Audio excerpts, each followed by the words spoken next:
to Dr. Maulana Karanga. La la, la la, la la.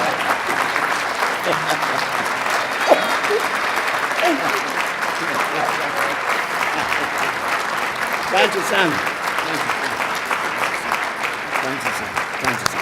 Thank you. Habari gani?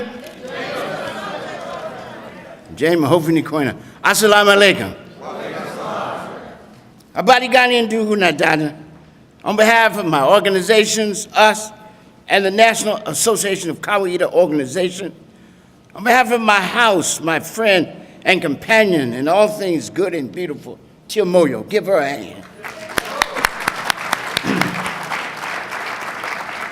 And on behalf of myself, we bring you greetings of active solidarity and continuing struggle. And we say to you in the language of Swahili, Karibuni, miongoni mwetu, mtakuta jamaa yenu na mahali pa amani. Na tunawatakia baraka bila idadi na vitu vyote vizuri bila mwisho. That is to say, welcome. Among us, you will always find your family and a peaceful place. And we wish for you blessings without number and all good things without end. And we bear witness as an African people that as our beginning was great and good, so shall our development throughout eternity be if we dare struggle, speak true, do justice, and walk in the way of righteousness. Hotel. Ashe. Heading. I give great thanks, we give great thanks, and I know all of you do. Give great thanks to Dr. Ron Daniels and the Institute of the Black World of the 20th Century.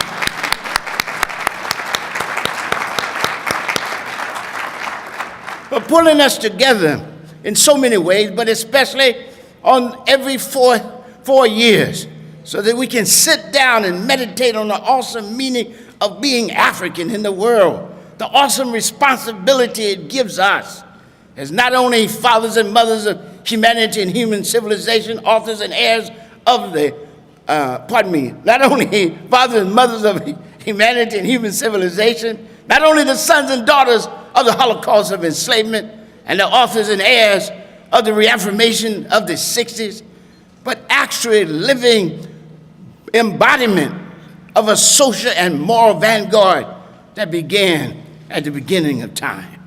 What burden does this identity, this expansive identity, place on us? And this is a good place to discuss it because that means we have to make our history and our culture a resource rather than a reference. It's all right to point to the pyramids, but the question is, what mathematics does it teach us? What trigonometry? What geometry? How do we take our culture and extract the paradigms of human excellence and achievement and possibility and enrich our lives and push the lives of our people forward? That is the question always. And when we come here, we address it in very important ways. You know and I know, we come together here in dangerous, difficult, and demanding time. But we are not to fear or forget the history in which we are rooted. We're not to forget the history of struggle, of defiant resistance against all odds. It is the history of Harriet Tubman and Sojourner Truth, and Frederick Douglass, and Malcolm X, and the Honorable Elijah Muhammad, and Ella Baker, and Martin Luther King, and Anna Julia Cooper, and all the great men and women, too numerous to name. That is why we can't walk away from our history. Because if we walk away from our history, we walk away from our humanity. We cannot just be blackish. We must be defiantly black. Otherwise, we cancel ourselves, we negate ourselves, and we turn to our oppressor and let him be our teacher. But our oppressor cannot be our teacher if we're to keep our dignity and honor the history which we made.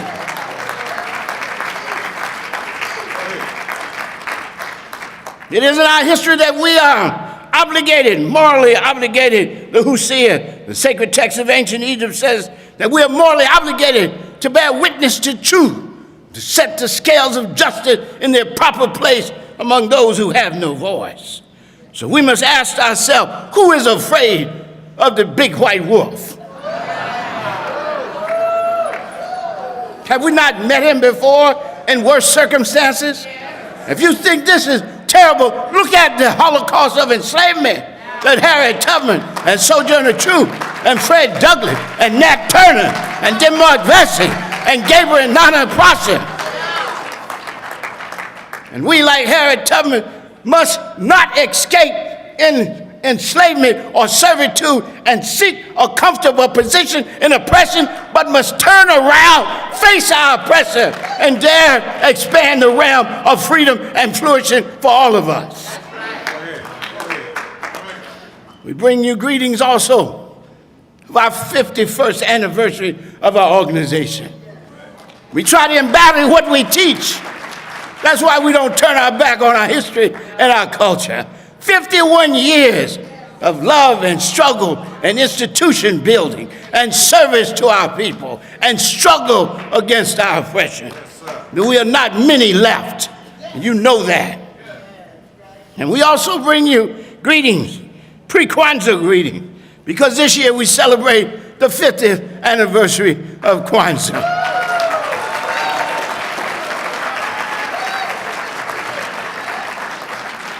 Kwanzaa's celebration of family, community, and culture has united us in a way no other cultural practice had. It reaches again across all continents, every place that Africans are. And so I say to you, we do not accept evil even when it's elected. And they cannot put it on a presidential pedestal and ask us to concede. We will not accept it, we will not concede it, we cannot collaborate or cooperate in our own oppression. In fact, in the face of oppression, there's no remedy except resistance, no strategy worthy of its name without struggle, and no far way forward except to cross the blood-stained battlefield for a new world and a new way to live. Ferguson reminded us, like Watts before it, that one spark in the right season and situation can set a whole forest on fire. And so the movements rose to resist police violence, but discovered that it was the system itself that was violent. Not just the police department, but the very system itself. And that we had to confront it and dare to change it even against the odds. And so we must reaffirm in our conversation and conduct that it is good to revolt. It is righteous to resist, and it is beautiful to rebel. And each day, we must get up like we do in us and say, it's a good day to struggle. We must continue to strengthen our culture of struggle. That culture created and cultivated over centuries of righteous and relentless struggle against evil, injustice, and oppression of every form. We resisted when colonialism and enslavement and imperialism came to the African continent. We rebelled on the ships on which they forced us. We revolted during the Holocaust of enslavement and have continued to wage a righteous and relentless struggle against racism and white supremacy ever since. So, the question of struggle is always on the agenda. And we say in us, the time is now, there is no other.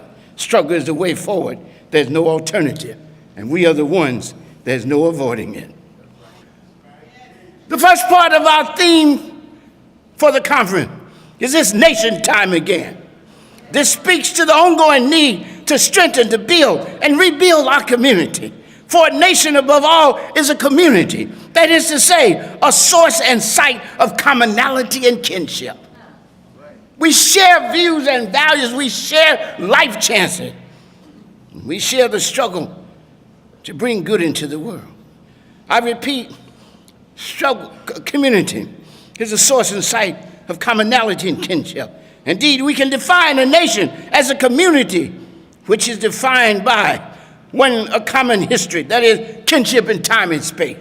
Two, a common culture, kinship and views and values and the practices that are rooted in and rise from these views and values. And third, it's a community, it's a common culture, kinship. I should say second, I'm sorry. I'm going too fast. I got a time thing in my head. So a community is defined by these four things. One, a common history, kinship in time and space. Two, a common culture, kinship in views and values, and the practices rooted in and rising out of those views and values. Third, a common life conditions, kinship in life chances and life challenges. And fourth, a common identity, kinship in self-consciousness as a people. At the heart and soul of this shared identity is the issue and reality of culture. For without culture, we don't exist as persons or as a people.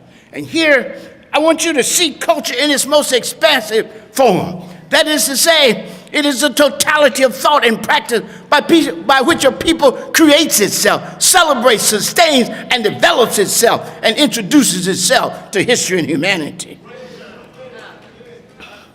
Therefore, every time we do something, every time we think something, it's an expression of culture. And that is why Sekou Touré and Amilcar Cabral defined the liberation struggle as an act of culture, growing out of a culture that demands it, requires it, and would not let you rest if you claim the culture. Here it is important to note that we are a culture nation struggling to come into political existence. And so everybody who is a nationalist or who seeks black power has to be a culture nationalist.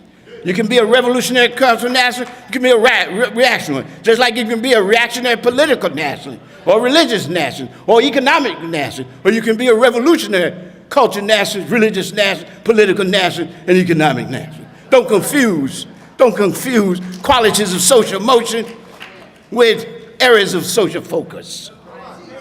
And when I say culture nationalism, just to get away from the little simple-minded and conceptually confused understandings of it, by culture nationalism, I mean thought and practice rooted in three fundamental propositions. One, that the defining features of a people is its culture. That for a people to be itself and free itself, it must be self-conscious, self-determining, and rooted in its own culture. And third, that the quality of life of a people and the success of its liberation struggle depends upon it waging cultural revolution within and political revolution without, resulting in the radical reconstruction of self, society, and the world. It's always a duel with us. It's always a dual struggle. A struggle within and a struggle without.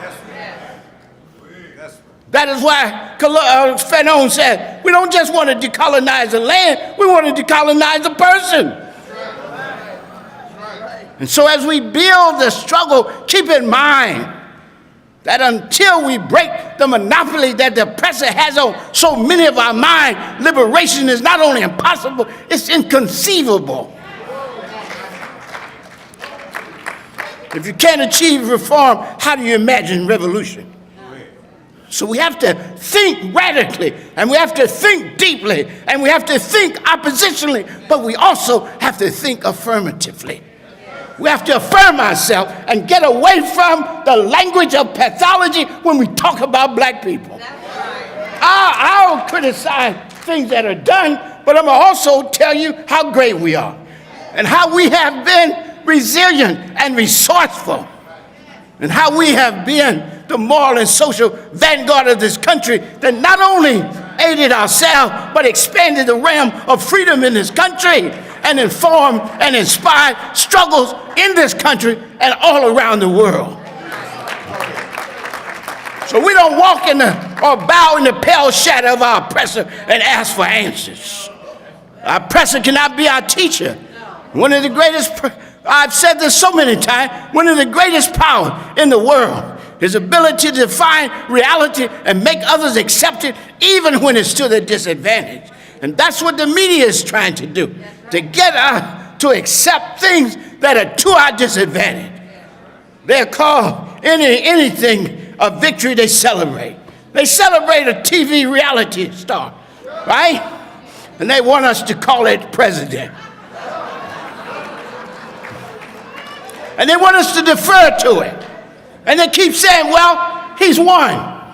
Yeah, with y'all, but not with us.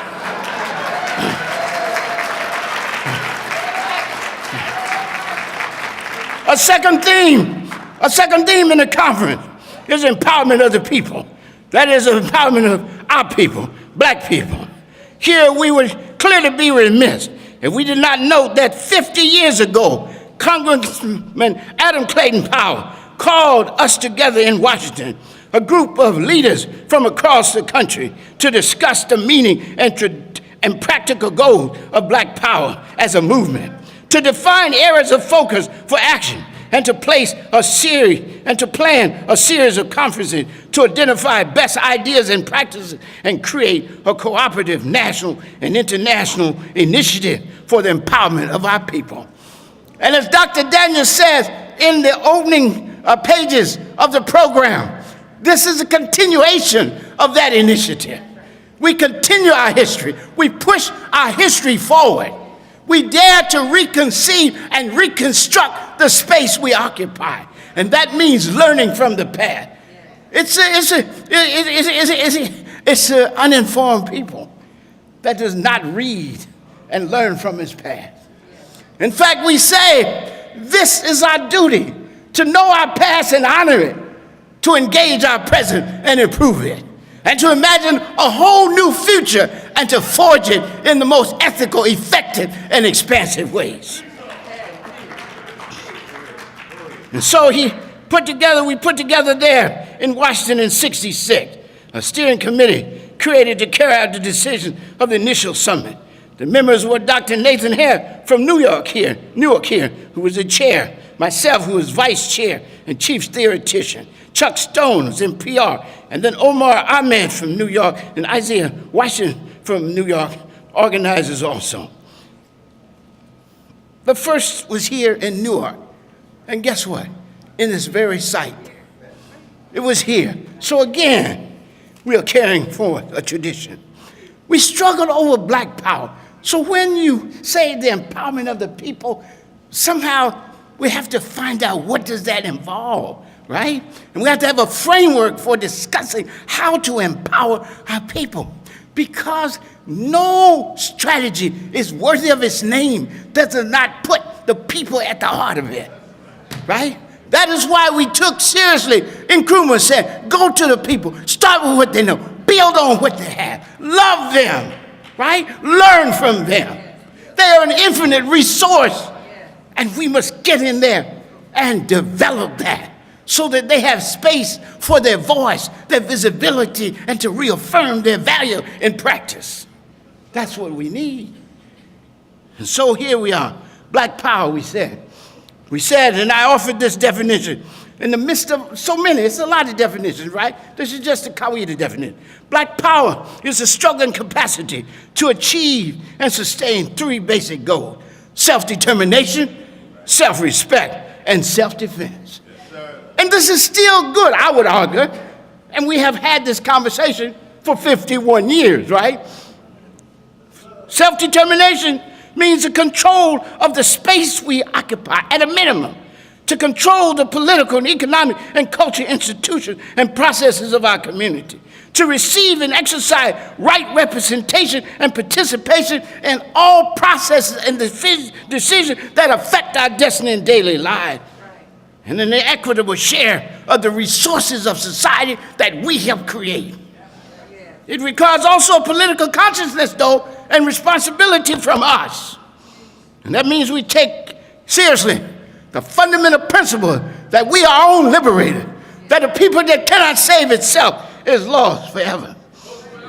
That we are responsible, I repeat, for our own liberation. That no matter how numerous or sincere our allies are, those who would be free must strike the first, the final, and decisive blow. It means self-determination means reaching out and supporting a project of Pan-African unity, an active solidarity in struggle and development with African people throughout the global African community. Self-respect means speak to our culture. It speaks to our cultural grounding, our rootedness in our own culture, continental diaspora, culture which reaffirms our identity, purpose, and direction. It teaches us to appreciate and embrace what makes us who we are. Each people is a unique and equally valid and valuable way of being human in the world. And African is a unique and equally valid and valuable way of being human in the world. We are not human if we're not African. We don't even exist if we're not African.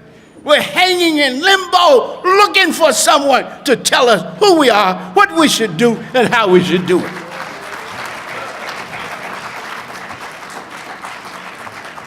Adam Clayton Powell said it about how it gives us an expanded conception of ourselves. He said, black people must seek, I quote him here, black people must seek an audacious black power, the kind of power which cradles your head among the stars and gives you security to stand up as proud men and women, eyeball to eyeball with the rest of the world. We don't walk in the shadow of anybody. And finally, self-defense. I'll make that brief because it scares people. And you can choose your weapon, all right? Education, wouldn't you like that? Okay, let's start with it. Self-defense is a defined reaffirmation of our ethical right and responsibility to defend ourselves, to defend our lives and our way of life, to resist oppression, and to seek freedom from domination, deprivation, and degradation by any means necessary, as Malcolm X said. A third thing is racial healing. Here I want to call attention to the ancient Egyptian Matin concept of Saruj's Ta, which means to heal, to repair, to renew, to remake the world, making it more beautiful and beneficial than we inherit. By reparations, in general, though, we mean, in terms of the movement, we mean the process and movement of repairing a gross and grievous injury. And that gross and grievous injury, as you know, is a Holocaust of enslavement, subsequent forms of oppression, and the historic and ongoing effects of that. It is a process and a movement to achieve, one, justice for African people, second, accountability from the oppressor, and third, to offer a model of the moral treatment due to the injured. And so to speak of the root injury, Holocaust, to speak of the root injury as Holocaust is not to borrow from other cultures. This is an English word. Holocaust is an English word, not a Jewish word. The Jewish word is Shoah. The Swahili word is Maangamizi. Or some people use Maafa, right? Well, everybody got a word for it. And what is it? What is a Holocaust? It is a morally monstrous act of physical and cultural genocide that is not only against the targeted people, but also a crime against humanity. And somebody they have to account for that, right? In this context of continuous struggle, this is our charge and challenge then, I repeat, to make sure that we always honor our past, know our past and honor it, engage our present and improve it, and imagine our future and to forge it in the most. Imagine a whole new future and forge it in the most ethical, effective, and expansive way. It is important here when I talk about reparations beyond the movement itself for compensation. I don't want to see reparation just as compensation. I want to see reparation as repairing and healing ourselves in the process and practice of repairing and remaking the world. We repair and remake ourselves by repairing and remaking the world that injured us, wounded us, and oppresses us. That's what we have to do. Otherwise, you have not got reparations. This doesn't mean I don't want you to have the money. You can get the money, let's get the money, but even that is a longer process. There has to be public discussion so we're clear about what it is. And so that the European doesn't get away with calling it slavery or slave trade. No. The massive violence of Holocaust cannot be equated to slave trade. Second, we have to have an apology by the state because it legalized it and enforced it with gun and law. Right? We have to have recognition, public recognition. We have to have monuments. We have to teach it in the school and in the university, the horror and meaning of this Holocaust. Not only to us as Africans in this country, but indeed to the world. And we have to develop ways of compensation, not just money, but maybe return of our land, free education. Hell, there's a lot of things that go on that list. But the last one that is key also is the building of preventive measures so that it doesn't happen again. And that is why you can't have reparations outside of a political movement to change the character of this country. We want a new world. The Honorable Elijah Muhammad said, we want a new world and a new us. We want a new world and a new us. Again, the dual stress. You can't make a new world if you're an old person. When I say old, I mean, not age, because, hey, I'm not talking about that. I'm talking about you can't make the new world if you're operating from old enslavement ideas. If you're conceptually imprisoned by racist thought, you can't make a new world. You just seek a comfortable place in oppression. We have to radically reconstruct. And that's why I want you to think of yourself, and I want us to think of ourselves as injured physicians. Now listen to that idea in terms of repairing ourselves. Injured physician. Because here, we're not just wounded and victims. We are, at the same time, people capable of reaching within inside ourselves and developing the capacity to, in fact, heal ourselves on the spot and in the process of revolutionary and radical practice.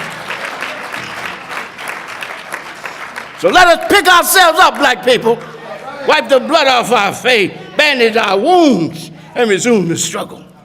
And we can only forge this future, this new future, in the expansive interests of our people and humankind by prefiguring in our daily life the good world we want and deserve to live in, and bring forth from the past the best of what it means to be African and human, using it to improve our present and forge our future. And this means for us constantly reflecting on and practicing and promoting the Nguzo Saba, the philosophy of Kawaida. In a world, y'all know these principles, right? So for in a world racked, say them after, when I say them, would you say them with? For in a world racked by division, alienation, and hostility and hatred, the principle of umoja, unity, teaches us the oneness of our people, the common ground of our humanity, and our shared human status as bearers of dignity and divinity. It teaches us the unities in our family, because we understand how central the family is to the nation. We want unity on every level, rebuild our relationship on the basis of equality and shared responsibility and love, work, and struggle. We need to build our community unity on the basis of what I called in the 60s and remain with operational unity. Unity in diversity, unity without uniformity, but unity around the commonality that makes us a people.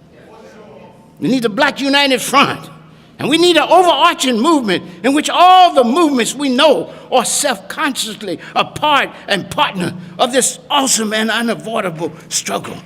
There's a lot of movements now, and we need to put those movements together. There's a Moral Monday movement, right? There's a Million More movement. There's a movement against the war on drugs. There's a movement against mass incarceration. There are movements, and they're right to be movements, right? But now what we want to do is get an overarching movement in which all of us have a collective vocation the way we did in the 60s. I was talking yesterday in a workshop, and I was saying in the 60s, we once had a collective vocation. Freedom. Somebody said, what are you for? Freedom, justice, equality. Whether you were a Muslim or a Christian, you said that. Whether you were against integration or a nationalist, you said that. Black Power movement phase of the Black Freedom Movement came, we added power to it. So freedom, justice, equality, and power. Right. What do you ask now? What answer do you get now if you say, what are you for? So we have to craft a collective vision and vocation that unites us, and so that all of us will know what we're fighting for. And then I say to you, in a world, the second principle is Ujima. I'm sorry. What am I doing? I'm going, see, that's from coming too fast. I'm sorry. I know y'all give me. The second principle is Kujichagulia, self-determination. In a world where there's repeated denials and violations of persons and people's right to freedom and self-rule, the principle of Kujichagulia, self-determination, upholds the right and responsibility of every people to speak their own special culture truth, control their destiny in daily life, and make their own unique contribution to the forward flow of human history. Whether it's in Native America, Haiti, Africa, Palestine, Iraq, Afghanistan, or anywhere else in the world. In contrast to the vulgar, the third principle is Ujima. In contrast to the vulgar individualism that envelops this country and preaches self-promotion at the expense of others, the principle of Ujima, collective working responsibility, teaches us the constant search for common ground and cooperation for common good. And it teaches us we must build the good world we want and deserve to live in.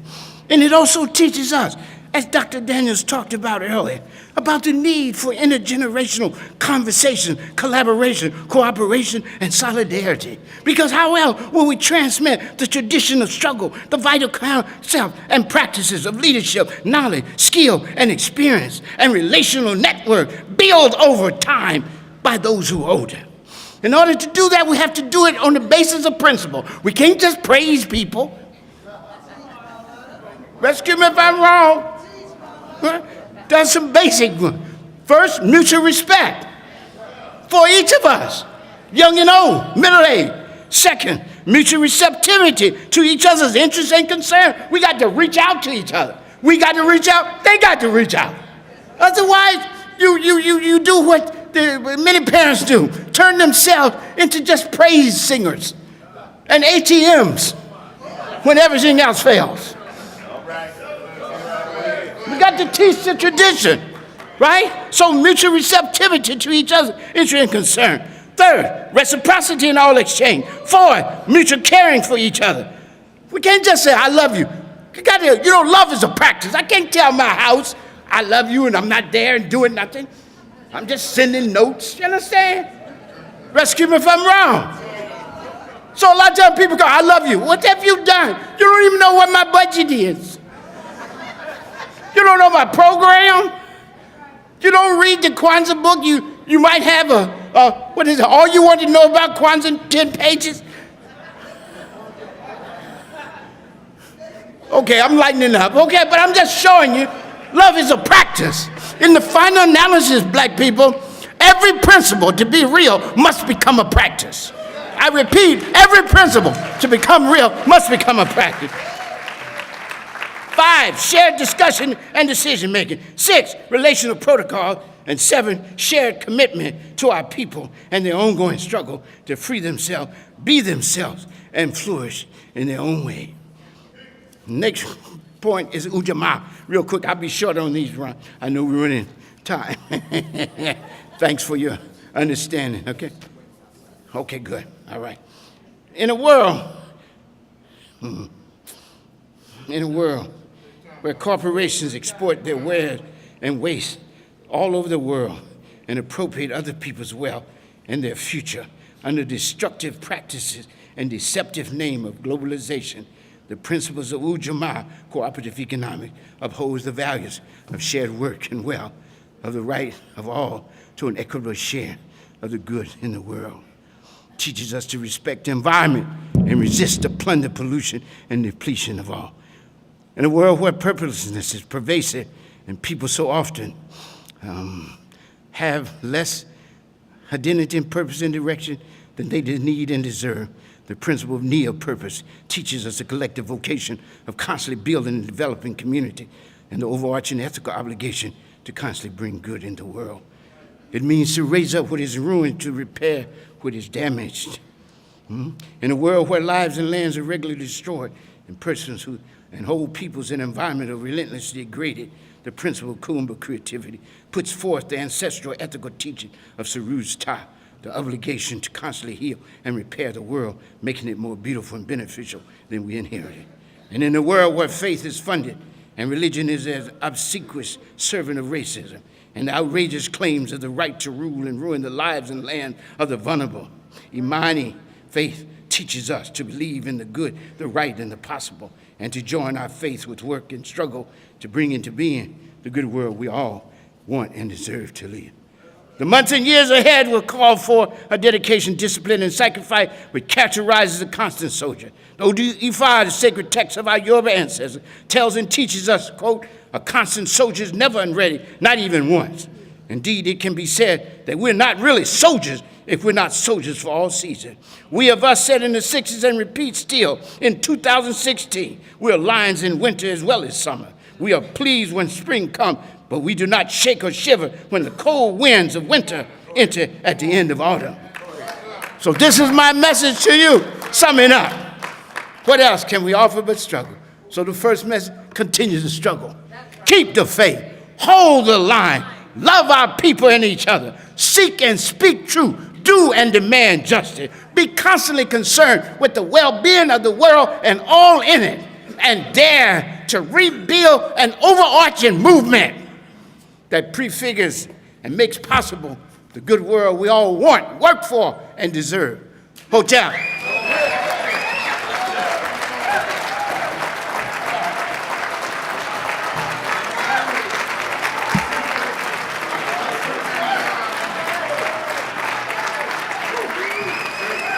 Dr. Maulana Karenga.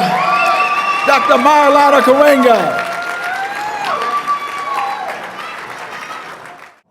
And so now as we continue, I want to bring up one of the baddest sisters on the planet. Good sister. Been out here a long time.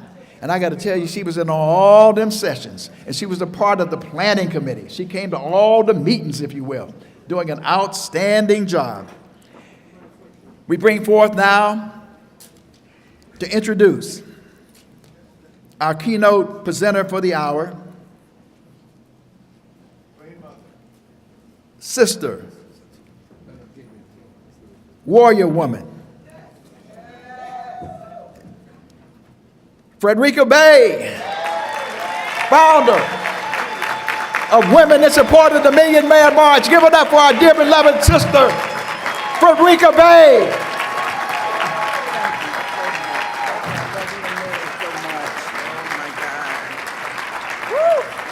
Whoa.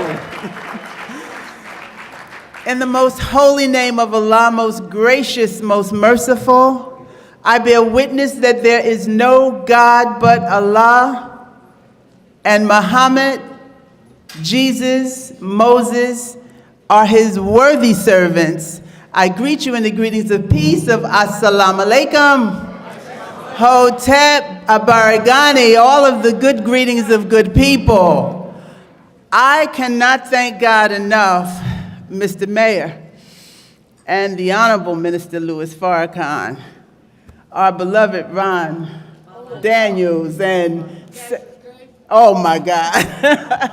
I thank you. Yes, I was saying our beloved Ron Daniels and Maulana Karenga. Ron Karenga, yes, we know who you are. Yes, we do. We love you.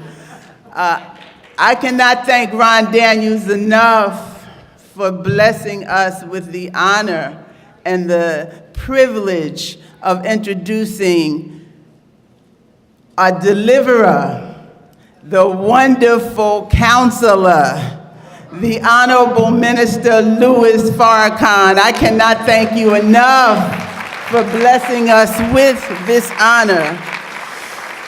And I'm going to say right quickly how nervous I was and am, because we have introduced Minister before, but usually he's not sitting here in our presence while we do it. So I asked Mustafa, Supreme Counsel, I said, how do I introduce your father with him sitting here?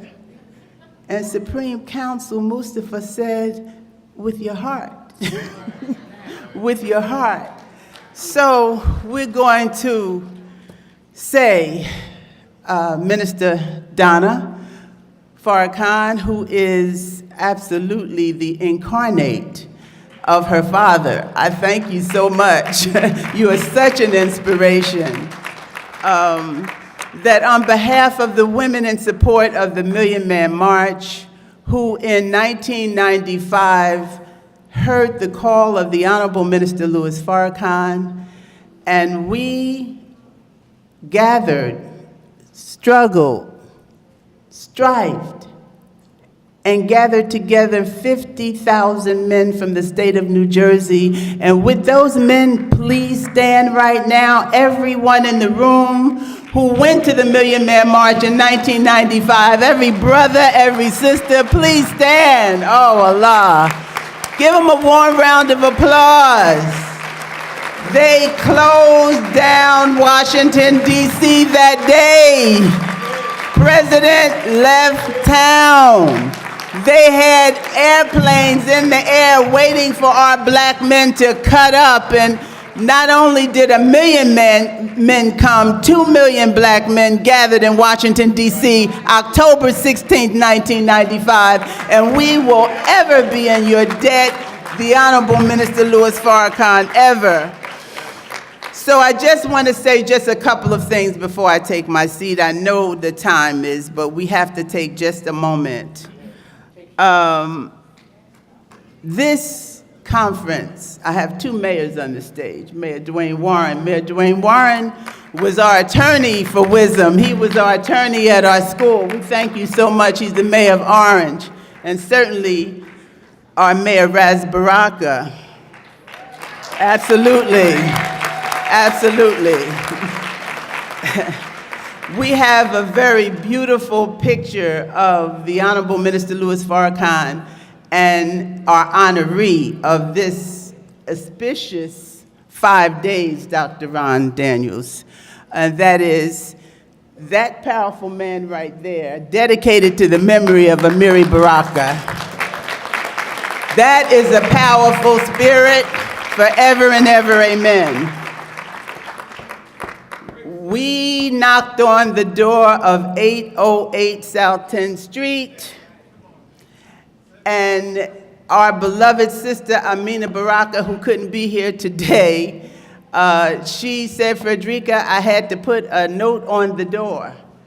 This is not City Hall. Go knock on 920, okay? Because we're so used to knocking on 808, okay? She said, no, you got to go down to 920 Broad Street. You know, this office is closed. But I just want to thank the women in support of the Million Man March and my daughter, Amina Bey. Oh, my God, Io Macmillan, all of the women in support of the Million Man March who sat around our dining room table, and we collected pennies in the park. And we wanted so much to, because that was awesome, what Minister Farrakhan did. Everything, I mean, the thought, we heard him say that when Allah God gave him the thought,